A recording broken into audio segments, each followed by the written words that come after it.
So if you're one of the 44 million Americans, get ready for the repayment of student loan debt. Beginning this Friday, interest is going to start running after a 3.5 year hiatus. So the student loans were actually put on pause during the pandemic, but now it is time to start paying those back. And it is going to also start accruing interest on this Friday. That is right. Friday is going to be the day the accrual is going to start, which is on September 1st. And then the first payments are going to be set to resume in October.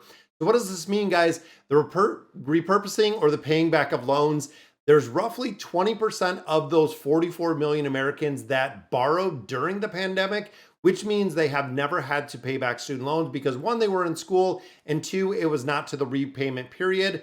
However, now it is to the point where we have stressed budgets, we have a much higher interest rate.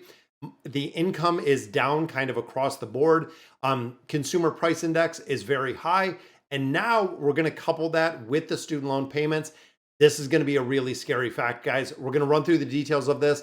Now, overall, it seems like, again, with having a very stressed budget for a majority of Americans, they needed some debt relief. Unfortunately, the Supreme Court shot down President Biden's kind of forgiveness in the most part. So again, some very important dates. Number one, interest starts accruing on Friday, September 1st. According to the Department of Education, this is going to be the date when the ticker starts turning on. So if you have 50, 70, $100,000, if more on student loans, this is going to start running the meter again. So you're going to start accruing interest. When are the student loan pay dates due?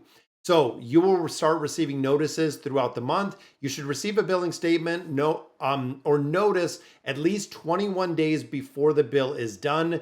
Now, a lot of people are saying you really have to be conscious of this because if you're getting these automatically, if they're coming to email, you have to make sure you catch them. And because it is 44 million people that they're sending announcements, it might not be exactly around 21 days. It might be a little shorter, or some people could even get no notification. Now, with that, they've also stressed the importance of making sure if you've moved. So if you took out student loans in the last couple of years, you moved to a new location, they could be sending those loan payment slips or the payment repays to an older address that is not on file, so it hasn't really changed. Find out who the loan servicer is. If it's through Nelnet, depending on who it is through, you want to make sure, again, that you're in there and you're looking at all of the options, especially because a lot of those are income-based repayments. Now, with the old plan that we used to have, they used to cap it at 10% of your income was actually all they could use for student loan repayments. Now with, I believe, the SAFE Act that Biden passed, it is going to be 5%. So they did literally cut that in half for the income-based repayments when it comes to student loans. Yes, definitely update your information. Make sure the payments are due, guys. What can happen is essentially, if you do not pay the student loans, they can come after you in a multitude of ways. In addition, if you're earning income, if you're well established in your job, even if you can't pay the student loans back, guys, you have to fill out forms. There is a considerable amount of information that they need. So let's say you got student loans out, you do not have the ability to pay because you are currently unemployed. A lot of people will have zero repayments based on income to the student loans, which again, you have to qualify for it. And I cannot stress that enough. Do you need to update the banking information? Yes, absolutely. If you had direct payment set up for student loans prior to the pandemic, all information has to be updated, guys. Let me stress that again. I work in a financial institution. I know we're going to see a lot of this. I know a lot of it is going to come down. If you had direct payment set up prior to the pandemic, you have to set those up again. They are not automatically going to turn right back on, meaning that you have to set those up and know that they are turning back on, when they're going to be turned back on, and setting those up. So what student loans plans are repayable or are available for you as a borrower? Some of them have a 10-year schedule to pay down the balance, but some of the more expensive plans can go into up to 30 years. That is right, guys. So explore the Save on Valuable Education or the SAVE plan, which was recently opened up for applications. You have to go in there. And again, you have to do the SAVE plan, which I'm going to explain kind of a little bit according to CBS News on what the SAVE plan is. So it's a new income-based repayment plan that could lower or eliminate monthly student loan debts for 20 million borrowers. Remember, of the 44 million that are borrowing, could affect 20 million borrowers. This is an ability to subsidize and unsubsidized loans, as well as direct plus loans are affected, graduate and professional students. and also direct consolidation loans, which again are going to be it.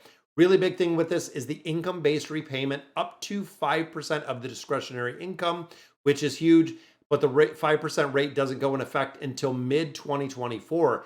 So if you're approved for the SAVE plan, you're going to be making a higher payment until it adjusts to that lower payment within the savings plan, making sure again that you qualify. Guys, you have to apply for it. I cannot stress it. The average student loan right now in the United States is $38,000. 54% of borrowers owe less than $20,000 to colleges, and roughly 45% of the outstanding federal loan is every 1 in 10 borrower of over $80,000. So we do have a lot of people that probably went to private institutions or, some of the Ivy League schools that have an incredible amount of student loan debt. That is kind of offsetting what some of the local colleges or people, that did MESP programs that saved a lot of money and really put that towards their education. But again, the average in the United States is $38,000 on 44 million Americans that do have student loan debt, bringing it, and I believe this article said, around $1.8 trillion in student loan debt. So what about all the news about erasing the student loan debt? This was one of the big questions. In June, the Supreme Court struck down President Biden's plan for student debt relief, which was going to give up to that $20,000 for borrowers. That, at this point, guys, according to this article, is completely gone at this point. So all of the people that were holding out for the debt relief or those student loans to be paid, unfortunately, that is not going to happen. Now, this is what started as the Higher Education Act to compromise, waive, or release under certain circumstances, which again, you have to know all the details of this and really look into the programs that they offer.